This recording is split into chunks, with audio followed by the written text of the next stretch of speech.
Hello friends, तो मैंने अपने लास्ट वीडियो में आपको वर्कशीट 3 का 1 पार्ट का A B C and D कराया था। अब हम क्वेश्चन ई की तरफ चलते हैं। ई में हमारे पास देख सकते हैं आप, डिवीज़न भी है, मल्टीप्लिकेशन भी है और एडिशन भी है।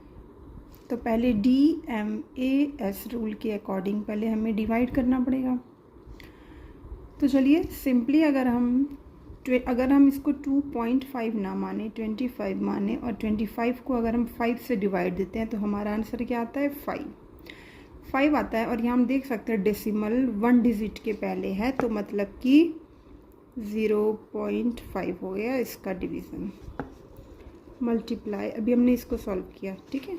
मल्टीप्लाई 0.4 + 2।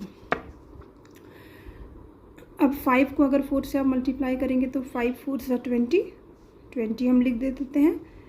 और इधर डेसिमल 1 डिजिट के पहले है और इधर 1 डिजिट के पहले है, मतलब 1 + 1 2 डिजिट के पहले हमें 2 डिजिट के पहले हमें डेसिमल लगाना पड़ेगा, ठीक है फ्रेंड्स। और +2 और 2 + 0.20 =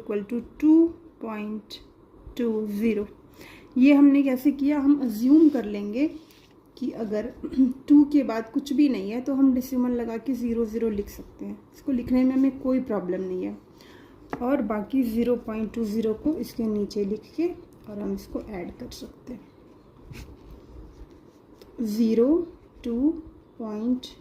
2.20 यही हमने यहाँ लिखा था ना, ये हमारा आंसर हो गया, ठीक है।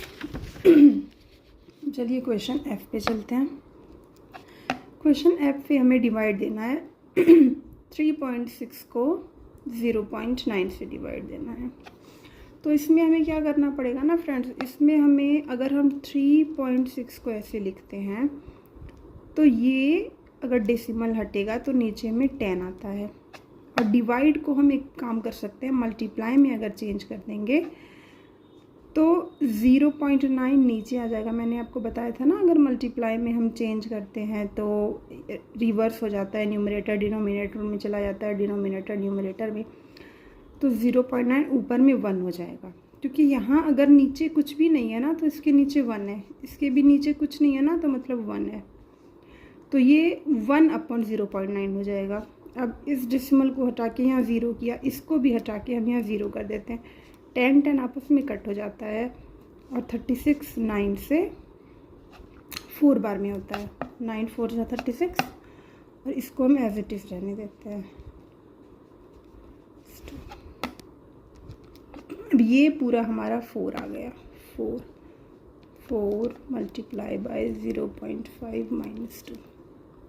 अब 4 × 0.5। अगर आप सोच लीजिए आपके पास 0 पॉइंट नहीं है तो सिंपली आप 4 5 करेंगे, पहले 20 कर देंगे। और डेसिमल यहाँ पे 1 डिजिट के पहले है और यहाँ है ही नहीं डेसिमल, तो बस हम 1 डिजिट के पहले, इस 1 डिजिट के पहले यहाँ डेसिमल लगा देंगे और -2। इसका मतलब 2 ही हुआ। 2.0 0 मतलब कुछ भी नहीं, मतलब 2 और 2 - 2 = 0। ये हमारा आंसर हो जाएगा। फ्रेंड्स ये समझना ज़रूरी है। क्या आपने ये समझा? ये मैंने किया 3.6 था, अगर तो हम पॉइंट को अगर रिमूव करेंगे तो अपॉन हमें 10 करना पड़ेगा। और यहाँ पे अगर हम पॉइंट को रिमूव करेंगे तो अपॉन 10 होता, पर मैंने इसको डिवीज़न को मल्टीप्लिकेशन में चेंज कर दिया और रिवर्स बना दिया। ये भी एक तरीका है बनाने का।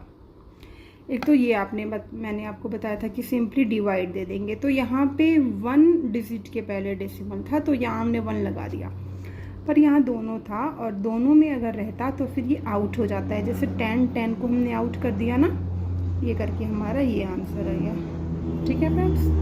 Thank you.